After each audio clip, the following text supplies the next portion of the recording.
jasno čuješ kako pjeva mu.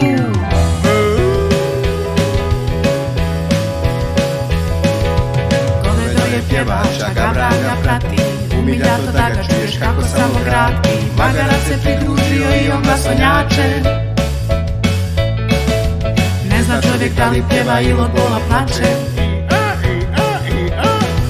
Počelo je dobro, družba zapjevala, publika na prvoj strofi sva se razbježala.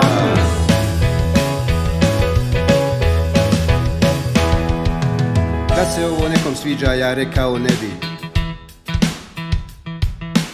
Nema veze, baš nas briga, pjevat ćemo sebi. I a da ga raga mu.